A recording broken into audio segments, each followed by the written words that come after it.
When the deaf son of a millionaire CEO experiences a meltdown at 30,000 feet, unable to express his urgent need, every passenger around him turns away from his desperate cries echoing through the cabin. Every passenger, except one, a 7-year-old girl who perceives what no one else notices, who hears what others dismiss as noise, and who possesses a language that will connect two broken worlds in ways no one could have ever imagined. This is the story of how a single act of courage, on a November morning, transformed 4 lives forever, proving that sometimes the deepest connections are formed in the silent space between words and sound. The sound of the crying pierced the calm of the airplane cabin, cutting through the noise of the engines and the soft murmurs of other passengers. It wasn't the usual fuss of a toddler who needed attention or the tired whimper of a child wanting something. This was different. It was desperate, raw, and unrelenting, a cry that echoed through the cabin with a sense of urgency that made heads turn. Row 19, Economy Class. Damon Trent's eyes snapped open from his half-sleep, his body going tense, a reaction he knew too well from years of experience. He had trained himself to recognize distress in children, to listen for those subtle shifts in their cries, the ones that signaled real trouble. This wasn't just a tantrum or a whine. This was a child in need, in pain, in fear. Damon's trained ears could tell the difference in an instant. Without thinking, he sat up, every muscle alert. He looked at his daughter, Adeline, beside him. She was reading a book, her purple sneakers tucked neatly under the seat in front of her, her face calm. But that wasn't the case for the child in distress. Before he could process it fully, he felt movement beside him. He glanced to see Adeline unbuckling her seatbelt, her small hands moving with the determined efficiency of a child with a mission. She slipped past him, her tiny body already making its way toward the aisle before he could even call out to her. "Wait, Lynn," he said, but it was too late. Adeline was already on her way up the aisle, weaving between flight attendants and passengers like someone who had done it 1,000 times before. Damon's heart skipped a beat as he saw her heading toward the front of the plane, toward the source of the cries. She was heading to the boy who was causing the disturbance. "Adeline," he called louder, his voice tinged with worry. But she didn't turn around. She didn't even hesitate. She was already moving, purpose in her steps. Damon's heart raced as he jumped out of his seat, apologizing to the passengers he had to climb over, his mind spinning. What was she doing? Why was she heading toward that boy? By the time Damon reached the first-class section, a place he certainly didn't belong, in his wrinkled khakis and worn button-down shirt, Adeline had already arrived. She was kneeling in the aisle beside a young boy, the one whose cries had filled the cabin. But the crying had stopped, not slowly, not with a gradual calming down, but abruptly. The silence that followed felt almost louder than the cries had been. Frozen in the entrance to first class, Damon's mind couldn't process what he was seeing. His daughter's hands were moving, gracefully, precisely, in the air, making shapes and signs that the boy was following, his tear-streaked face slowly softening. The boy's hands were now moving too, hesitant at first, then faster, as if he were learning the language that Adeline was speaking. Damon could hardly believe what he was witnessing. His daughter, who had been so quiet just moments before, was now communicating with the boy in a language that was completely foreign to the rest of the passengers. Adeline's hands were moving with confidence, flowing through the air in a way that only someone who had been signing for years could. Her small fingers seemed to dance as she formed shapes and gestures, each one purposeful, telling a story. And the boy was listening, really listening. His small hands moved too, carefully at first, but then with more urgency, as though he understood exactly what Adeline was saying. Damon glanced at the boy's mother. She sat beside him, looking as if she belonged in a high-end magazine. Her sharp cheekbones and flawless makeup were at odds with the exhaustion in her eyes, the way her hands trembled as she gripped the armrests. She was watching Adeline with a look that Damon knew all too well from his work, the expression of a parent who had been struggling, drowning in helplessness, and suddenly found a lifeline. "I'm so sorry," Damon began, but the woman raised one hand, halting him mid-sentence. She didn't take her eyes off Adeline, her focus intense, as if she couldn't look away. Is she signing to him?" the woman asked, her voice filled with a mixture of disbelief and awe. Is she understanding him? Damon nodded, the pride swelling in his chest. Yes, he said softly, watching Adeline's hands move once more, as the boy responded, his signs becoming more fluid, more deliberate. It was clear that Adeline was speaking a language of connection, one that the boy, despite his distress, was beginning to understand. Damon watched as his daughter's signs became more patient, more gentle. The boy, who had been crying and panicking just moments before, now appeared calm. His breathing steadied, and his tense little body slowly relaxed. Adeline's hands were still moving, asking questions about the blanket, the one his grandmother had made for him. She pointed to the overhead compartment, asking if it was in the silver case up there, the one that was so important to the boy. As soon as the boy saw the blanket, his face lit up. His small hands reached out, grabbing the blanket and pulling it tightly to his chest, burying his face in its softness. The change was instant and profound. The boy's entire demeanor shifted, his panic melting away as he clutched the blanket like a lifeline. He signed back to Adeline with newfound calmness. Damon stood there, a mixture of awe and pride swelling in his chest. His daughter, just 7 years old, had managed to do something remarkable. She had bridged a gap, not just by communicating with the boy in sign language, but by offering him something more, understanding. She had seen a child in need and stepped in when no one else could. She had offered the boy a voice in a world that didn't understand him. The woman sitting beside the boy was shaking now, her hands pressed against her face. Damon watched as she stood up, reaching for the overhead bin with a sense of urgency. She quickly retrieved the silver case, unzipping it to pull out the hand-knitted blue blanket, woven with love and care. The boy's face transformed as he saw the blanket, his entire body relaxing as he buried his face in its softness. The mother, tears filling her eyes, watched her son with a mix of gratitude and guilt. As Damon stood there, taking in the scene, a flight attendant approached them, a polite smile on her face, though her eyes were kind. Perhaps the children would be more comfortable if the young lady stays here for a bit. We have an empty seat across the aisle. It was a suggestion, but it felt more like a way to manage the situation, and Damon understood. He glanced at Adeline, who was already showing the boy a new sign, her face lighting up with the joy of teaching. He nodded and turned to the woman. If that's okay with you, please, the woman said, her voice tinged with desperation and gratitude. Nolan hasn't been this calm in so long. Please, if she doesn't mind. She paused, tears still welling in her eyes. I haven't been able to reach him like this. I haven't been able to understand him. Damon smiled gently, and with a quiet nod, he moved to take the seat across the aisle. He knew this moment was more than just a chance encounter on a flight.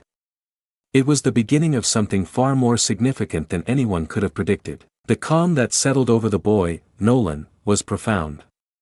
His mother, Kendall, watched with awe as her son, once overwhelmed and scared, now seemed at peace, holding onto the blanket like it was his anchor in a storm. Adeline, with her hands moving effortlessly in the air, continued to sign to Nolan, teaching him new gestures, her fingers flowing with a natural rhythm that came from years of practice. Nolan's signs, once tentative, became more confident, and his expressions softened. It was as though Adeline's silent language had given him permission to be understood, to stop fighting the overwhelming flood of emotions that had taken control of him earlier. Damon, sitting across the aisle, watched the scene unfold with a mixture of pride and disbelief. This wasn't just a child helping another child, this was a connection that transcended more than just words. Adeline had seen something in Nolan's distress that no one else had noticed. She had recognized the signs of fear, of loneliness, and of a desperate need to be understood. In that moment, Adeline became the bridge between two worlds, and Nolan had crossed it. The airplane cabin, which had once felt like a distant place of strangers, now felt more like a sanctuary. Passengers who had once turned away from Nolan's cries were now watching with a sense of wonder. It was as if the noise of the world had quieted for just a moment, and in that stillness, something extraordinary was happening. Nolan's mother, Kendall, had watched helplessly for so long as her son struggled to communicate, especially in moments of extreme distress. She had always felt the weight of not fully understanding him, of not being able to comfort him in ways that others could. But now, as she watched her son and Adeline exchange signs, she saw something that had eluded her for so long: understanding. Real understanding. The kind that wasn't based on words, but on shared experiences and empathy. Kendall could feel a shift in herself. The guilt that had weighed so heavily on her began to loosen, just a little. She watched her son, no longer overwhelmed by the cacophony of a world that didn't speak his language, but instead finding solace in the stillness, in the language that Adeline was teaching him. It wasn't just about a blanket anymore.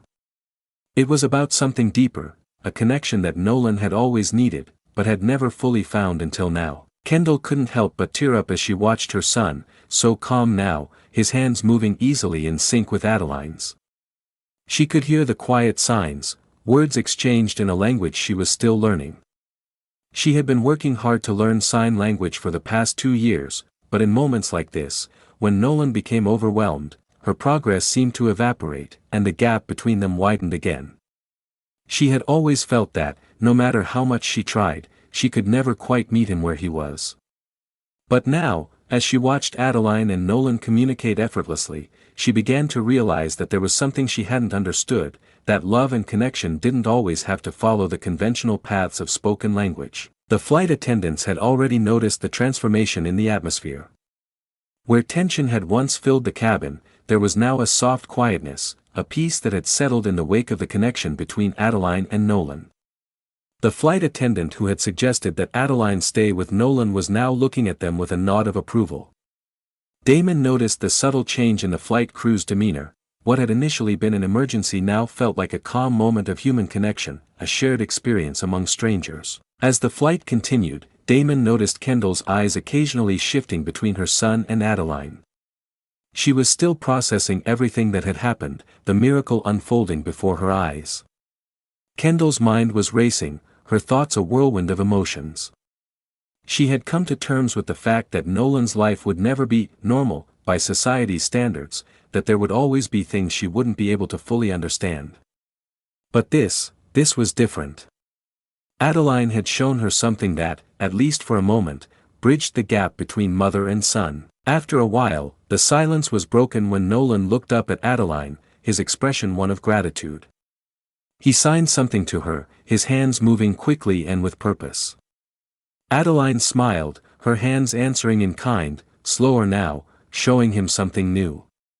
Kendall felt her heart swell. She had always wanted her son to feel understood, to feel like he wasn't alone in his experience. And now, for the first time, she could see the glimmer of hope in his eyes. This was the connection she had longed for. For the next few hours, Damon observed the interaction between Adeline and Nolan with growing admiration. Adeline wasn't just signing, she was teaching, guiding, and creating a world where Nolan could thrive in a way he hadn't been able to before. It wasn't just about learning signs, it was about teaching Nolan how to navigate a world that often misunderstood him.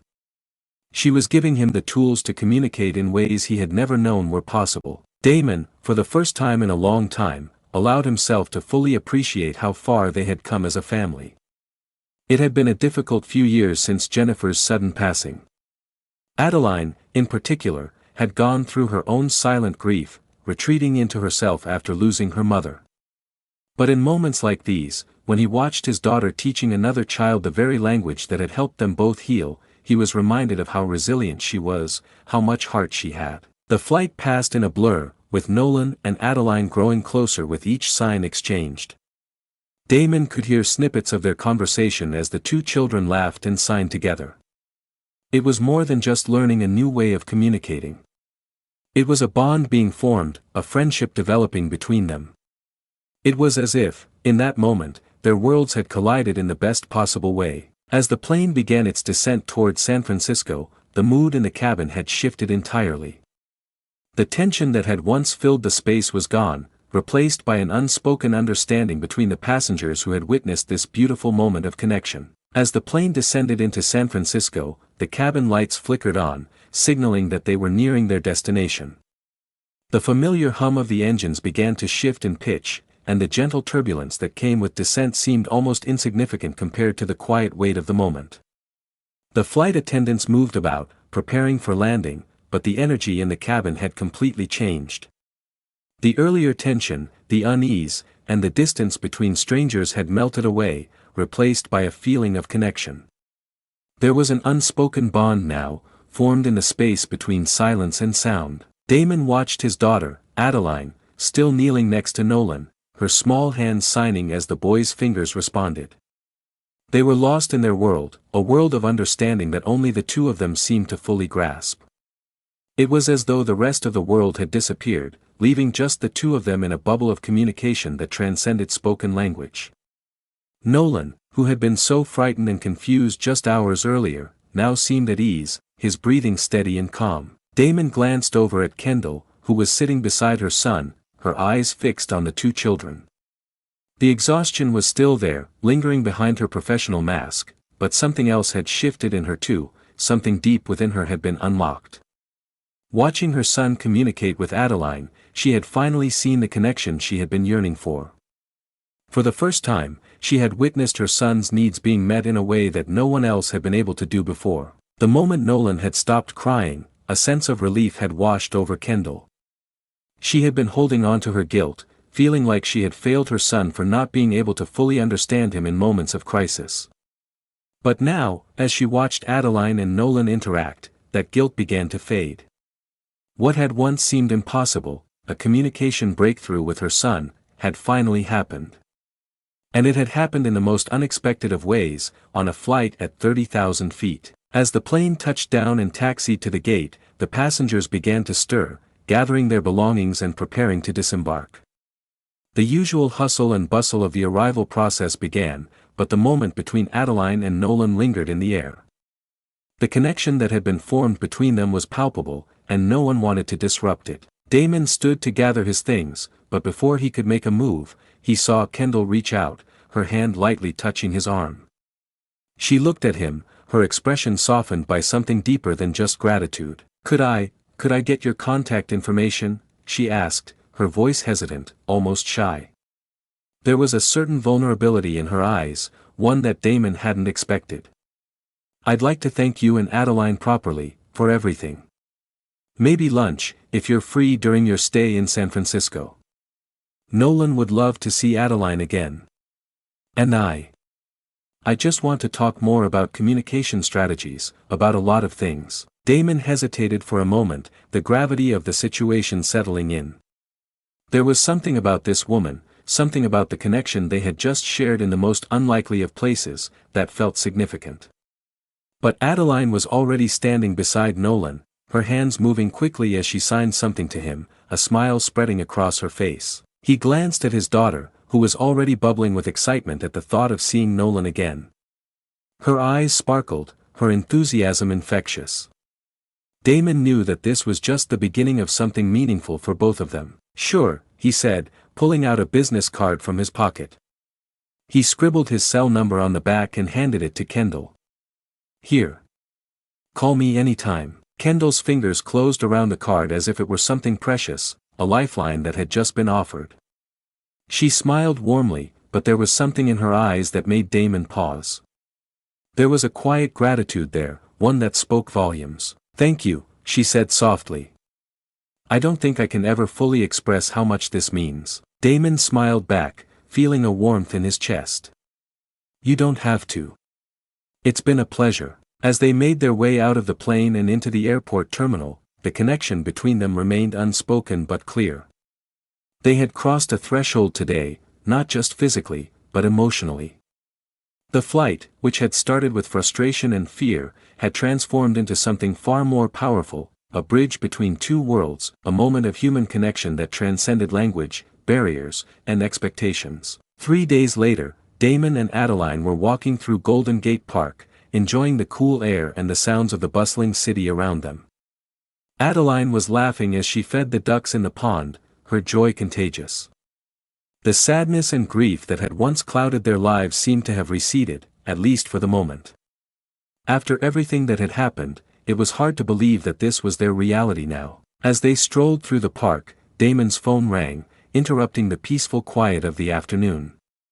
He glanced at the screen and saw Kendall's name.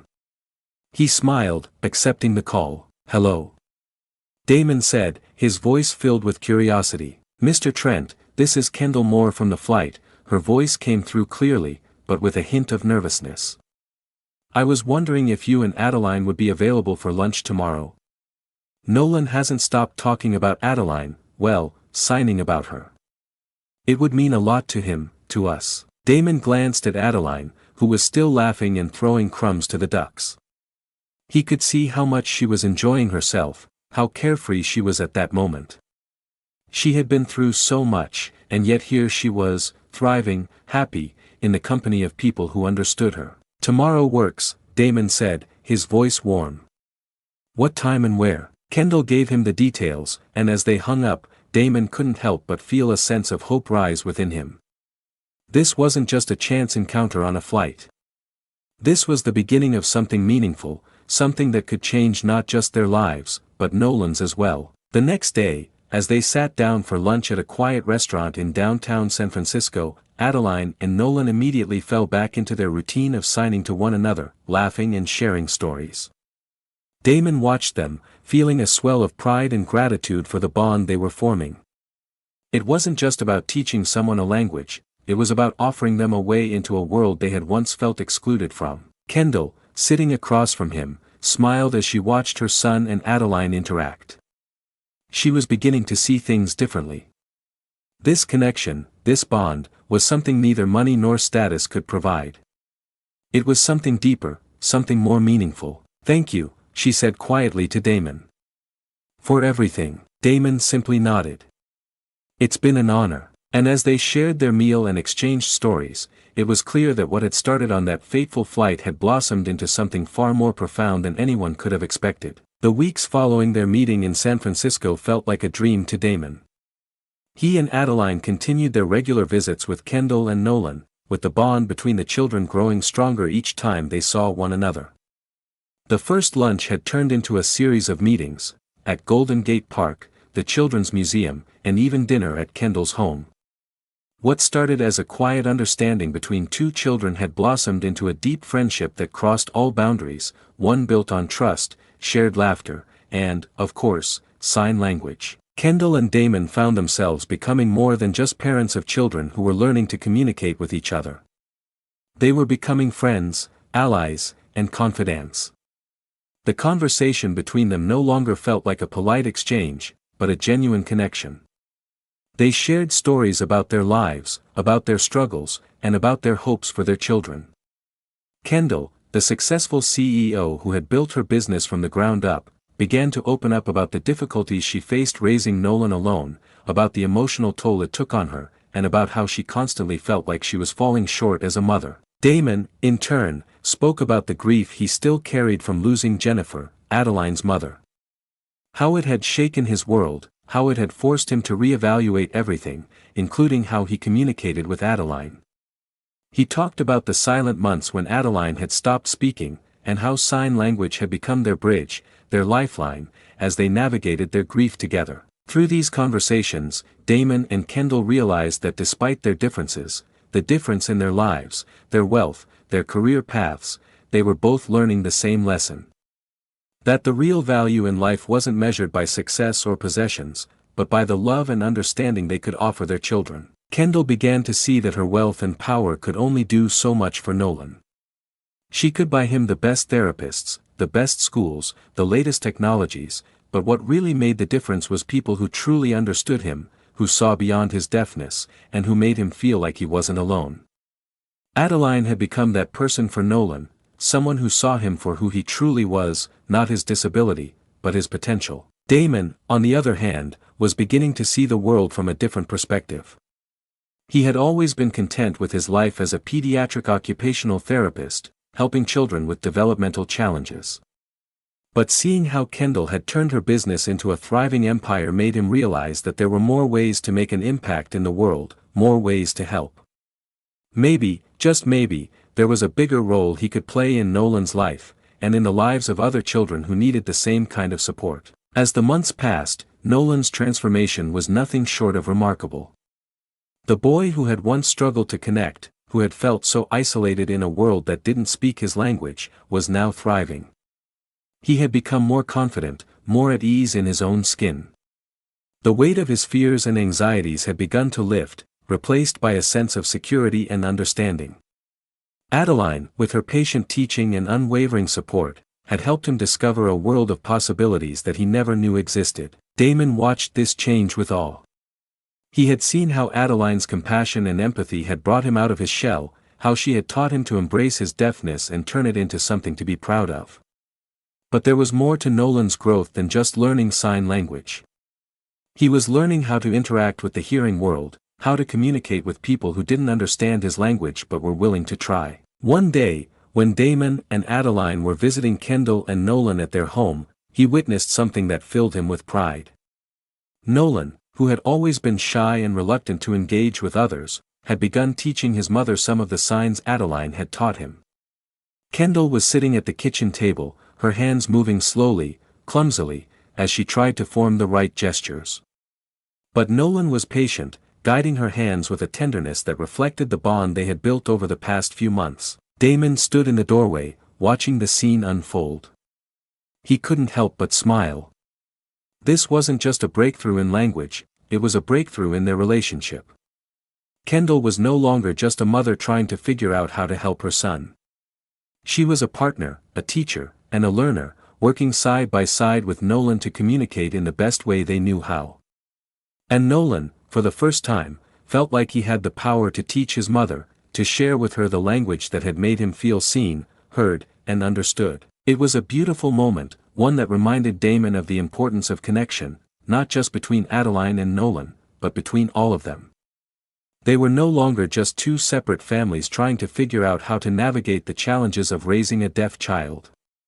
They were a team, united by a common goal, to ensure that their children would grow up knowing that they were not defined by their differences, but by the love and understanding they received from those around them. As the year went on, the relationship between Damon, Adeline, Kendall, and Nolan grew even stronger. They began spending more time together, not just for the children's benefit, but for their own as well. The two families began to see each other not as distant acquaintances, but as close friends, as people who had walked alongside each other through some of life's most challenging moments. They had shared grief, hope, and healing, and now they shared a future. Damon couldn't help but think about how much had changed since that fateful flight. What had started as a moment of crisis had turned into a story of hope and connection. He remembered the panic he had felt as he watched Adeline get up from her seat, her determination clear. He had no idea that by the end of the flight, not only would Nolan find comfort, but both families would find a new sense of purpose, a new understanding of what it meant to be truly connected. As he sat with Kendall one evening, after the children had gone to bed, they talked about their future. They spoke about the foundation they were planning to start, a place where families of deaf children could find the resources and support they needed. It was an idea that had been brewing between them for months, and now it was becoming a reality. Kendall would bring her business expertise, and Damon would bring his knowledge of occupational therapy and child development.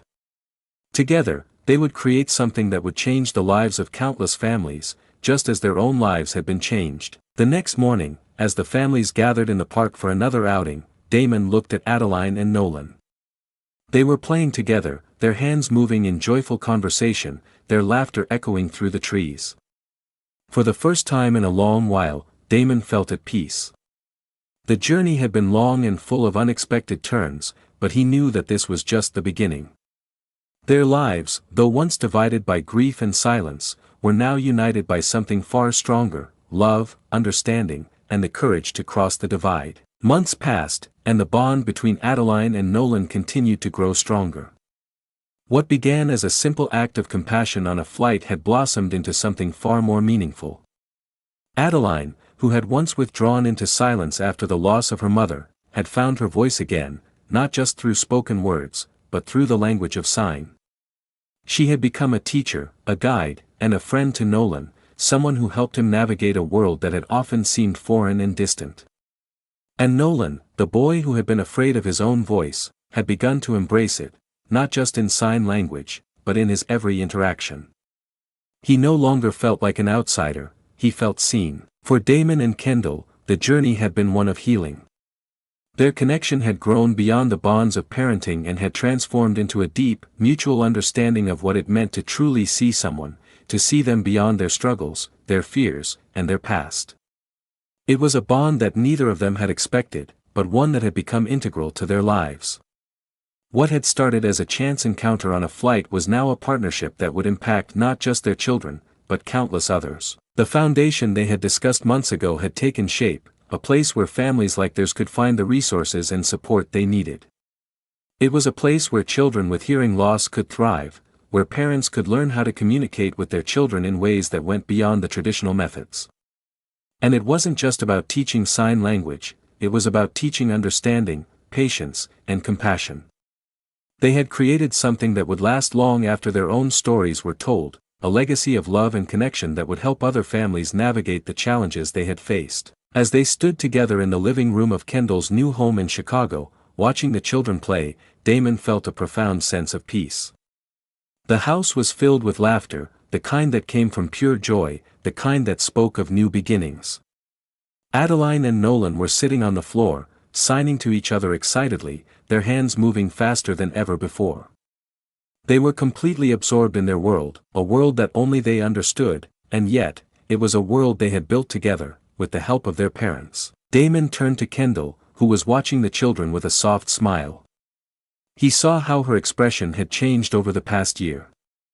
The weight of her grief had lifted, and in its place was a woman who had found balance in her life. She was no longer just the CEO of a company or the mother of a deaf child, she was a partner, a friend, and someone who had finally found a way to be at peace with herself. "I never imagined this would be our life," Kendall said softly, her voice thick with emotion. "I didn't think we'd make it this far, especially after everything with Nolan. But seeing them, seeing you and Adeline together, it's like a dream come true." Damon smiled, a warm feeling flooding his chest.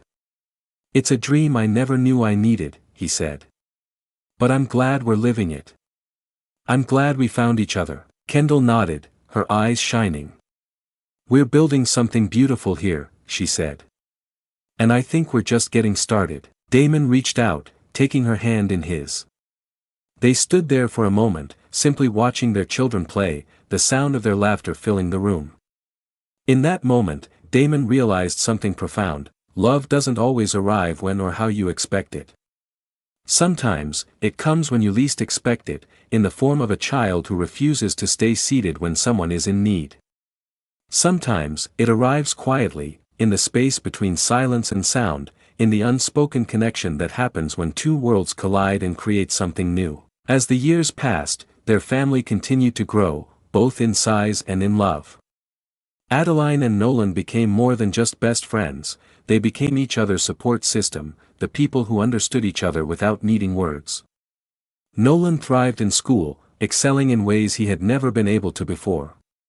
He no longer felt limited by his deafness, he felt empowered by it. And Adeline, always by his side, continued to teach him the language of the world, a language of understanding, compassion, and connection. Damon and Kendall's bond deepened as well. What had started as a friendship had blossomed into a partnership that was built on mutual respect and shared values. They had created a life together, one that was filled with love, laughter, and the knowledge that their children would never feel alone again. They had built a home where differences were celebrated, not just tolerated. A home where silence and sound coexisted, side by side. And as they watched their children sign to each other, their hands moving in unison, Damon knew that this was just the beginning. The world was a different place for their children now, a place where they could be seen and heard, a place where connection mattered more than anything else.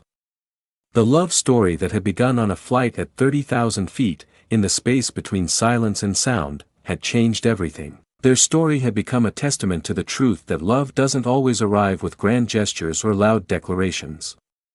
Sometimes, it arrives quietly, in the form of a child's touch, a shared sign, or a moment of understanding. Sometimes, it comes when we're brave enough to step outside our comfort zones, to reach across the aisle, to speak the language of compassion when the world seems too loud or too silent. The greatest miracles don't announce themselves with trumpets and fanfare. They whisper in the flutter of small hands forming signs in airplane aisles. They arrive in the tears of a mother who finally feels understood. They live in the laughter of children who found friends who speak their language, whatever that language might be. If this story reminded you that kindness is a language everyone can speak, that understanding matters more than words, and that love finds a way even in the most unexpected places, then please share this video. Share it with someone who needs to hear that second chances exist, that broken families can become whole in new ways, and that children see what adults miss when we're too tired, too scared, or too comfortable to step outside our assigned seats. Subscribe to Dream Life Stories for more tales that prove the world is still full of magic, still full of people brave enough to reach across divides, still full of children who teach us how to be better humans because we're all both at different times. We're all Adeline and Nolan, Damon and Kendall. We're all just trying to find our way home, hoping someone will speak our language, praying that love is still possible even after loss. Thank you for watching. Thank you for believing in stories that matter. Thank you for being here. Until next time, remember the most beautiful connections happen when we're brave enough to unbuckle our seatbelts and walk toward the crying instead of away from it. This is Dream Life Stories, reminding you that your story matters.